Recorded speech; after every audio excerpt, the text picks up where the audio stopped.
Report है काफ़ी positive है। सीएलएसए की रिपोर्ट आ गई है और वो कह रहे हैं कि जियोपॉलिटिकल टेंशन के बावजूद, प्राइस हाइक के बावजूद अगर आप देखें तो अर्ली अप्रैल में डिमांड काफ़ी अच्छी रही है। टू व्हीलर, थ्री व्हीलर और सीवी सेगमेंट्स में रिटेल वॉल्यूम जो है वो मिड सिंगल डिजिट से बढ़े हैं, जबकि हैवी कमर्शियल व्हीकल्स में, गुड्स और ट्रैक्टर्स में भी mid to high teen growth देखने को मिली है। हालांकि पैसेंजर व्हीकल थोड़ा सा वीक रहा, खासकर एंट्री लेवल प्लेयर्स के लिए जैसे मारुति सुजुकी पर दबाव दिखा है, लेकिन ईवी पेनिट्रेशन अब धीरे धीरे बढ़ रही है और इसी को नज़र पर रखते हुए जो सीएलएसए को दो स्टॉक्स पसंद है वो है महिंद्रा एंड महिंद्रा और बजाज ऑटो, तो दोनों स्टॉक्स रहेंगे रडार पर। ऑब्वियसली पॉजिटिव है एंजल वन पर, इन्वेस्टेक साथ ही सिटी ग्रुप की रिपोर्ट है। 340 के टारगेट प्राइस दोनों ही ब्रोकरेज की तरफ से आए हैं, यानी कि 14% का अपसाइड नजर आ रहा है एंजल वन में। क्वार्टर 4 परफॉर्मेंस काफ़ी स्ट्रांग रही है, क्लाइंट ट्रेडिंग एक्टिविटी काफ़ी मजबूत हुई है, पर ऑर्डर रियलाइजेशन भी ज़्यादातर सेगमेंट में अच्छा रहा है। रिटेल पार्टिसिपेशन अभी भी हाई है और मार्केट वोलेटिलिटी से मोमेंटम और बढ़ा है, ऐसा ब्रोकरेजेस का मानना है, इसलिए रडार पर रखें। चलिए आशीष, फिर भी ब्रोकरेजेस मिक्स्ड हैं। एचडीएफसी एएमसी के नंबर्स को लेकर एचएसबीसी होल्ड दे रहे हैं, 2600 के टारगेट प्राइस हैं। कोटक इंस्टीट्यूशनल इक्विटीज़ ने 2950 का टारगेट प्राइस रखा है, यानी कि करीब 14-15% का अपसाइड पोटेंशियल कोटक देख रहे हैं। अच्छा, एचएसबीसी ने होल्ड दिया है, थोड़ा कॉशियस साइड है वो, क्योंकि उनका मानना है कि बिजनेस तो स्टेबल है लेकिन प्रॉफिट मिस है और लोअर रेवेन्यू से परफॉर्मेंस दबाव में रहा है। अपसाइड के लिए पीयर से बेहतर परफॉर्मेंस ज़रूरी रहेगा, इसलिए वैल्यूएशन की बात की उन्होंने। हालांकि वो कह रहे हैं कि वैल्यूएशन ठीक ठाक है, अभी फेयर मानी जा सकती है। कोटक थोड़ा पॉजिटिव साइड है, उनका मानना है कि ऑपरेशन स्टेबल है, लेकिन रीसेंट रैली के बाद और ज़्यादा अपसाइड फिलहाल हम उतना एक्सपेक्ट नहीं कर सकते, इसलिए इसको ऐसे अप्रोच करें। ओके, चलिए थोड़ा आगे बढ़ते हैं। सर देखिए, ब्रोकरेजेस लॉन्ग टर्म पर्सपेक्टिव से पॉजिटिव है, हालांकि उन्होंने जो कंसर्न्स अभी आशीष बता रहे थे वही जाहिर किए हैं।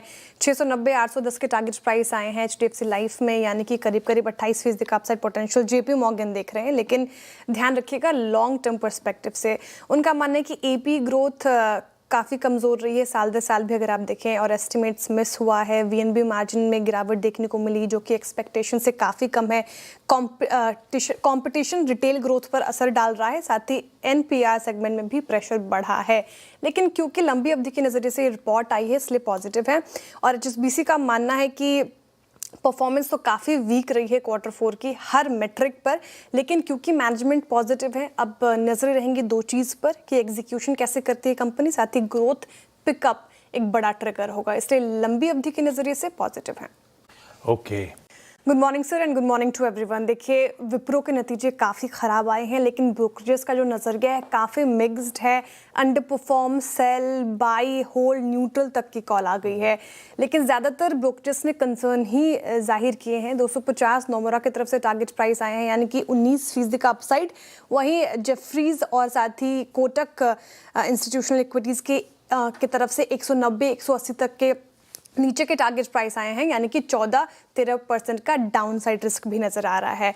अच्छा, कोटक को, जेफरीज को नतीजे काफ़ी ख़राब लगे। उन्होंने कहा कि वीक क्वार्टर रहा, म्यूटेड गाइडेंस, एग्जीक्यूशन कंसर्न है कंपनी को लेकर, क्लाइंट चर्न हो रही है और साथ ही लगातार कंपनी अपना जो मार्केट शेयर है वो लूज़ कर रही है। डील विंस का इम्पैक्ट कुछ खास नहीं दिख रहा, पीयर से ग्रोथ बड़ा गैप है, मार्जिन्स पर प्रेशर बढ़ रहा है और मर्जर और एक्विजिशन पर कंपनी जो रिलाई कर रही है वो एक चिंता का विषय है।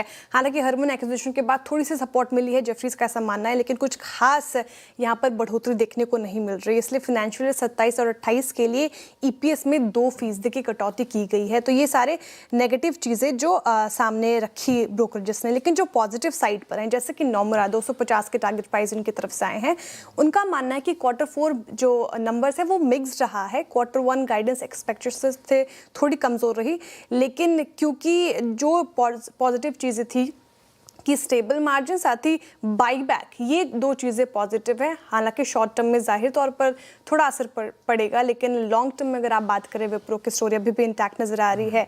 तो ब्रोकरेजेस की माने तो काफ़ी डिवाइडेड फिलहाल नज़र आ रहे हैं।